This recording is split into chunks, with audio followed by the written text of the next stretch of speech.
Perkenalkan, nama saya Satminca Windri dari kelas 10 Sains 3. Di sini saya akan menjelaskan yaitu tentang perubahan keseimbangan lingkungan. Perubahan keseimbangan lingkungan yaitu keadaan tersebut dapat mendorong perubahan keseimbangan lingkungan. Perubahan keseimbangan lingkungan dapat disebabkan oleh beberapa faktor. Apa-apa saja faktornya akan saya jelaskan. Yang pertama adalah penyebab perubahan lingkungan. Perubahan lingkungan dapat disebabkan oleh aktivitas alam, aktivitas manusia. Perubahan lingkungan tersebut dapat mengganggu kehidupan makhluk hidup, termasuk manusia. Lingkungan terbagi menjadi dua, yaitu perubahan lingkungan akibat faktor manusia dan perubahan lingkungan akibat faktor alam. Yang pertama itu adalah perubahan lingkungan akibat faktor alam. Beberapa faktor alam yang dapat merusak lingkungan adalah bencana alam seperti gunung meletus, gempa bumi, tsunami, kekeringan, kebakaran hutan, angin puting beliung, dan perubahan musim. Meskipun tidak dimungkiri, seringkali bencana seperti banjir dan tanah longsor juga disebabkan oleh kecerobohan manusia. Misalnya, membuang sampah di sembarang tempat dan menebang pohon tanpa penanaman kembali. Perubahan lingkungan akibat faktor alam sulit dilakukan pencegahan karena terjadi secara tiba-tiba. Perubahan lingkungan akibat faktor alam sulit dilakukan pencegahan karena terjadi secara tiba-tiba. Perubahan lingkungan karena peristiwa alam dapat menimbulkan kerusakan serius terhadap lingkungan. Sebagai contoh, peristiwa tsunami yang mengubah kawasan permukiman menjadi porak-poranda, bahkan memengaruhi jumlah populasi makhluk hidup. Selain itu, peristiwa letusan gunung berapi juga mengakibatkan kematian berbagai jenis makhluk hidup. Kedua, yaitu perubahan lingkungan akibat faktor manusia. Kegiatan manusia meliputi kegiatan untuk memenuhi kebutuhan hidup yang makin meningkat, misalnya kebutuhan pangan, sandang, papan, lahan, dan sarana transportasi. Perubahan lingkungan akibat faktor manusia dibagi menjadi 3, yaitu pembukaan lahan, aktivitas pertanian, dan eksploitasi sumber daya laut yang tidak ramah lingkungan. Yang pertama yaitu pembukaan lahan. Jumlah penduduk yang makin meningkat mengakibatkan kebutuhan akan tempat tinggal juga meningkat. Untuk memenuhi kebutuhan tersebut dilakukan pembukaan lahan. Pembukaan lahan berarti menghilangkan beberapa komponen biotik pada unsur ekosistem. Peristiwa ini dapat mengakibatkan punahnya flora dan fauna tertentu, perubahan daur hidrologi, dan berkurangnya kesuburan tanah. Yang kedua yaitu aktivitas pertanian yang diikuti dengan peningkatan penggunaan pestisida dan pupuk kimia yang berlebihan. Yang pertama, penggunaan pestisida dapat mengakibatkan resistansi hama, terbunuhnya organisme bukan sasaran, adanya residu pestisida pada hasil panen, serta pencemaran air dan tanah. Yang kedua, penggunaan pupuk kimia yang berlebihan dapat mengakibatkan terganggunya penyerapan air oleh akar dan terjadinya eutrofikasi. Yang ketiga, penggunaan bibit unggul dengan sistem monokultur akan mengurangi keanekaragaman makhluk hidup.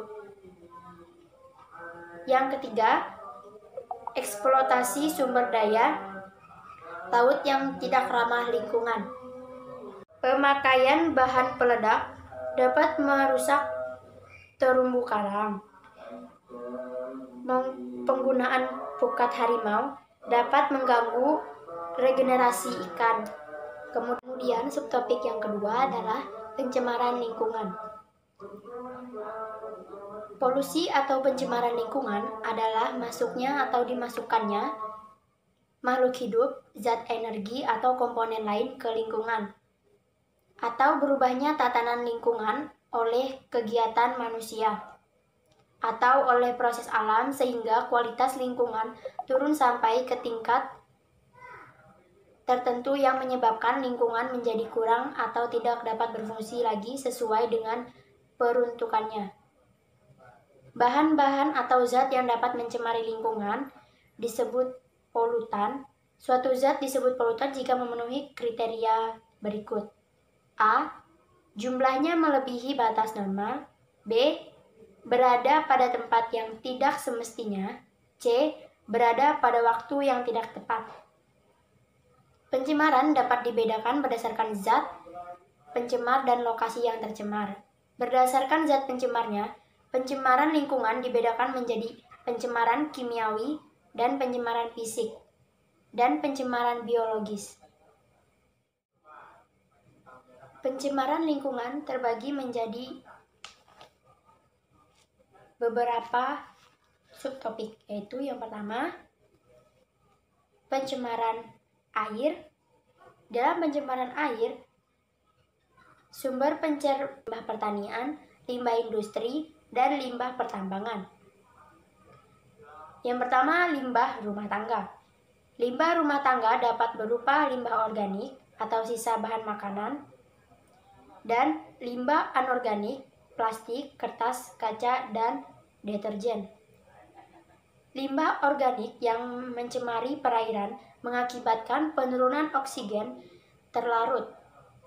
Hal ini karena penguraian limbah organik membutuhkan banyak oksigen. Selain itu, pencemaran perairan oleh limbah rumah tangga yang berupa tinja dapat menimbulkan penyakit misalnya disentri, cacingan, kolera, dan tifus. Adapun limbah anorganik yang masuk ke sungai mengakibatkan terhalangnya cahaya matahari masuk ke perairan sehingga mengganggu aktivitas fotosintesis fitoplankton dalam air. Pertumbuhan tanaman air yang sangat pesat dapat disebabkan oleh peningkatan fosfat dalam perairan. Peristiwa ini disebut dengan eutrofikasi. Yang kedua, limbah pertanian. Limbah pertanian yang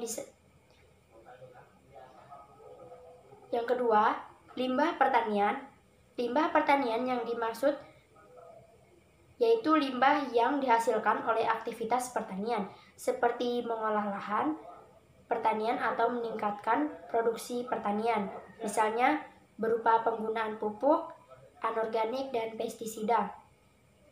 Pencemaran air oleh pupuk dan pestisida dapat mengakibatkan kematian organisme air dan organisme lain yang meminum air tersebut. Residu pestisida yang sulit didegrasi akan terakumulasi dalam tubuh organisme-organisme pada suatu rantai makanan. Akumulasi pestisida atau biomagnifikasi terbesar berada dalam tubuh organisme pada tingkat trofik tertinggi. Yang ketiga, limbah industri. Limbah industri yang berasal dari kegiatan industri.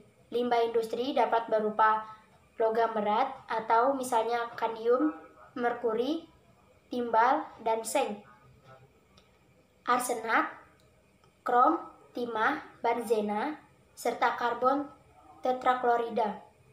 Zat-zat tersebut dapat mengganggu fungsi organ tubuh manusia. Bahkan beberapa zat diantaranya merupakan penyebab kanker. Yang keempat, limbah pertambangan. Pertambangan batu bara menghasilkan bahan pencemar berupa asam sulfat dan senyawa besi. Kedua senyawa ini mengakibatkan air menjadi asam. Ketika air ini dialirkan keluar daerah, pertambangan akan membawa Ca dan Mg yang berasal dari batu-batuan yang dilewati. Ion Ca dan Mg mengakibatkan air menjadi sadah. Merkuri yang masuk ke badan air akan terakumulasi dalam tubuh hewan-hewan air, misalnya ikan. Jika manusia memakan ikan tersebut, manusia akan mengalami keracunan merkuri. Kasus seperti ini pernah terjadi di Teluk Minamata di Jepang pada tahun 1950-an. Dan limbah pertambangan. Yang pertama, limbah rumah tangga. Limbah rumah tangga dapat berupa limbah organik atau sisa bahan makanan, dan limbah anorganik, plastik, kertas, kaca, dan deterjen. Limbah organik yang mencemari perairan mengakibatkan penurunan oksigen terlarut. Hal ini karena penguraian limbah organik membutuhkan banyak oksigen. Selain itu, pencemaran perairan oleh limbah rumah tangga yang berupa tinja dapat menimbulkan penyakit misalnya disentri, cacingan, kolera, dan tifus.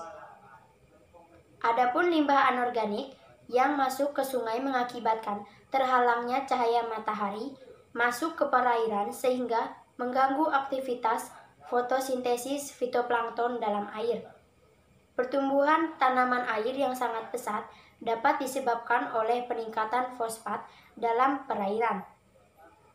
Peristiwa ini disebut dengan eutrofikasi. Yang kedua, limbah pertanian. Limbah pertanian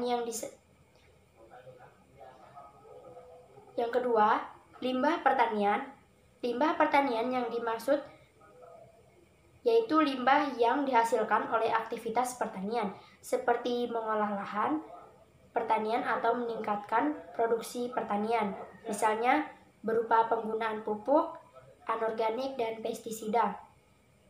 Pencemaran air oleh pupuk dan pestisida dapat mengakibatkan kematian organisme air dan organisme lain yang meminum air tersebut.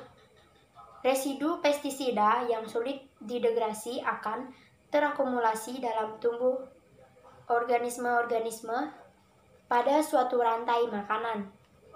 Akumulasi pestisida atau biomagnifikasi terbesar berada dalam tubuh organisme pada tingkat trofik tertinggi. Yang ketiga, limbah industri. Limbah industri yaitu limbah yang berasal dari kegiatan industri. Limbah industri dapat berupa karbon, timbal, dan seng, arsenat, krom, timah, benzena, serta karbon tetraklorida. Zat-zat tersebut dapat mengganggu fungsi organ tubuh manusia. Bahkan beberapa zat diantaranya merupakan penyebab kanker. Yang keempat, limbah pertambangan. Pertambangan batu bara menghasilkan bahan pencemar berupa asam sulfat dan senyawa besi. Kedua senyawa ini mengakibatkan air menjadi asam. Ketika air ini dialirkan keluar daerah, pertambangan akan membawa Ca dan Mg yang berasal dari batu-batuan yang dilewati. Ion Ca dan Mg mengakibatkan air menjadi sandah. Merkuri yang masuk ke badan air akan terakumulasi dalam tubuh hewan-hewan air, misalnya ikan. Jika manusia memakan ikan tersebut, manusia akan mengalami keracunan merkuri. Kasus seperti ini pernah terjadi di Teluk Minamata di Jepang pada tahun 1950-an. Yang ketiga, limbah industri. Limbah industri yaitu limbah yang berasal dari kegiatan industri. Kemudian kita masuk ke subtopik yang terakhir pada pencemaran tanah.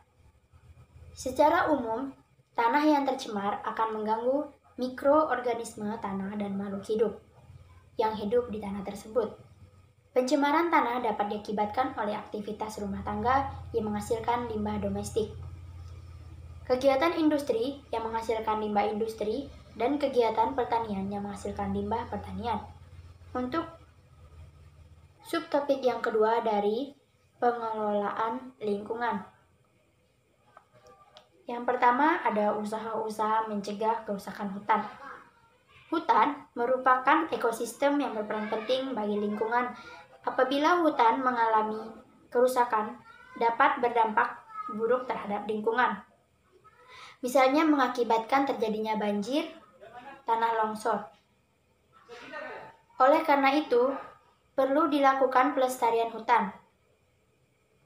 Usaha-usaha yang dapat dilakukan untuk mencegah kerusakan hutan yaitu sebagai berikut.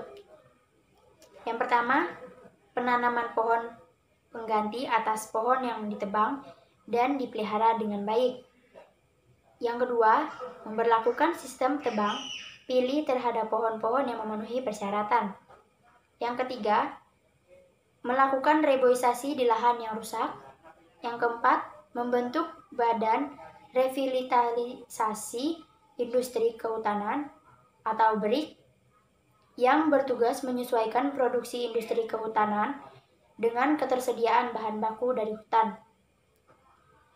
Yang kelima, pemberantasan ilegal login melalui Gerakan Nasional Rehabilitasi Hutan dan Lahan. Yang keenam, pembentukan peraturan yang tegas mengenai perizinan perusahaan hutan. Yang kedua, ada usaha-usaha mencegah pencemaran lingkungan. Di dalamnya terdapat A. Usaha-usaha untuk mencegah pencemaran air. B. Usaha-usaha untuk mengatasi pencemaran udara. C. Usaha-usaha untuk mencegah pencemaran tanah. Yang pertama yaitu usaha-usaha untuk mencegah pencemaran air, yaitu menetralkan limbah industri dengan membuat instalasi pengelolaan limbah, membuat penampungan limbah rumah tangga yang berupa tangki resapan, memilih sampo sabun mandi atau deterjen yang kandungan bahan aktifnya mudah diuraikan. Yang B, usaha-usaha untuk mengatasi pencemaran udara, yaitu melakukan reboisasi atau penghijauan, terutama penanaman pohon angsana, sebagai penetral pencemaran udara. Menjalankan program pengendalian pencemaran yang disebut Langit Biru atau PLB. Membangun stasiun pemantau kualitas udara permanen dan stasiun udara bergerak. Memperkecil kandungan PB atau timbal dalam bensin dan menekan rasio laju pertambahan kendaraan bermotor. Memotivasi masyarakat untuk aktif dalam melakukan penghijauan. C. Usaha-usaha untuk mencegah pencemaran tanah, yaitu mengurangi bahan pencemar dari sumbernya untuk mencegah dampak lingkungan yang lebih berat, misalnya dengan menerapkan prinsip 5R, reduce, reuse, recycle, replenish, dan repair. Mengurangi limbah yang dihasilkan oleh industri, terutama yang mengandung zat-zat kimia. Dan yang terakhir, melakukan bioremediasi. Yang ketiga, yaitu pengelolaan limbah. Limbah merupakan zat atau bahan buangan yang dihasilkan dari suatu proses produksi, baik industri maupun domestik, yang kehadirannya pada suatu saat tertentu tidak dikehendaki lingkungan karena dapat menurunkan kualitas lingkungan. Salah satu jenis limbah yaitu limbah organik, misalnya sampah plastik. Salah satu pemanfaatan yang dapat dilakukan terhadap limbah anorganik adalah mengolahnya menjadi produk lain yang bermanfaat. Meningkatnya jumlah populasi manusia akan diikuti oleh meningkatnya jumlah limbah yang diproduksi.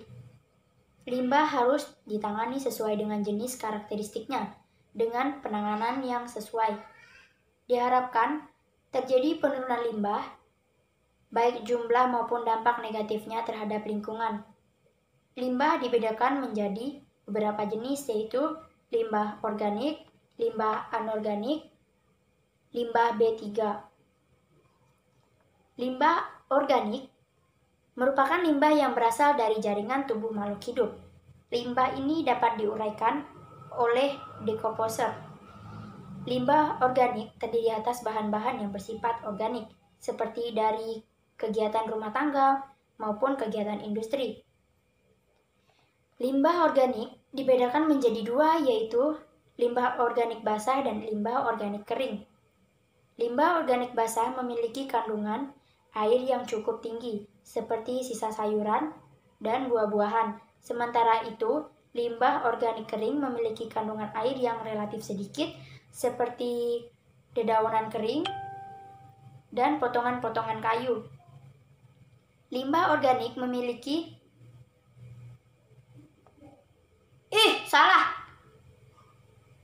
Limbah organik dapat diolah menjadi kompos melalui kegiatan composting dengan bantuan mikroorganisme pengurai. Berdasarkan hasil penelitian, diketahui bahwa dengan melakukan kegiatan composting, sampah organik dapat direduksi hingga mencapai 25%. Yang kedua yaitu limbah anorganik. Limbah anorganik adalah limbah yang tidak dapat diuraikan oleh Yang kedua yaitu limbah anorganik. Limbah anorganik adalah limbah yang tidak dapat diuraikan oleh proses biologi. Limbah ini tidak dapat diuraikan oleh organisme pengurai. Limbah ini tidak dapat membusuk, oleh karena itu dapat dijadikan sampah komersial atau sampah yang laku dijual untuk dijadikan produk lain. Limbah anorganik dapat didaur ulang antara plastik, logam, dan kaca. Namun, limbah yang dapat didaur ulang tersebut harus diolah terlebih dahulu dengan cara sinatitari, landfill, pembakaran, atau penghancuran. Yang ketiga yaitu limbah B3, bahan berbahaya dan beracun. Limbah B3 adalah sisa suatu usaha atau kegiatan yang mengandung bahan atau berbahaya dan beracun yang dapat mencemari atau mengakibatkan kerusakan lingkungan dan dapat membahayakan lingkungan hidup, kesehatan, kelangsungan hidup manusia, serta makhluk hidup lain. Kerusakan lingkungan tersebut dapat disebabkan oleh sifat atau konsentrasi atau hidup. Yang ketiga, limbah B3, bahan berbahaya dan beracun. Limbah B3 adalah sisa suatu usaha yang mengandung bahan berbahaya atau beracun yang dapat mencemari kerusakan lingkungan hidup atau membahayakan lingkungan hidup, kesehatan, kelangsungan hidup manusia, serta makhluk hidup lain.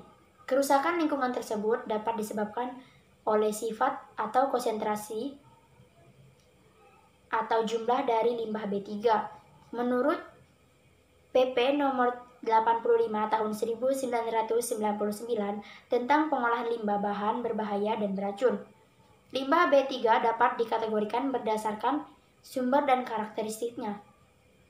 Berdasarkan sumbernya, limbah B3 dibedakan menjadi limbah B3 dari sumber spesifik, limbah B3 dari sumber tidak spesifik, dan limbah B3 dari bahan kimia kadaluarsa, tumpahan, serta bekas kemasan dan buangan produk yang tidak memenuhi spesifikasi. Di dalam limbah B3 terdapat metode konvensional, yaitu metode yang digunakan untuk menangani limbah cair. Di dalam metode konvensional ada pengolahan limbah secara fisik. Limbah dipisahkan dari bahan-bahan polutan yang menampung. Pemisahan bahan tersebut dilakukan dengan cara penyaringan. Yang kedua yaitu pengolahan limbah secara kimia. Pengolahan limbah secara kimia biasanya digunakan untuk menghilangkan logam berat, senyawa fosfor, dan zat organik beracun. Zat-zat tersebut dipisahkan dengan cara menambahkan bahan kimia. Tindakan ini dilakukan untuk mengubah sifat polutan yang tidak dapat diendapkan menjadi mudah diendapkan. Yang ketiga, pengolahan limbah. Secara biologis, semua yang dapat diolah secara biologis menggunakan metode lumpur aktif.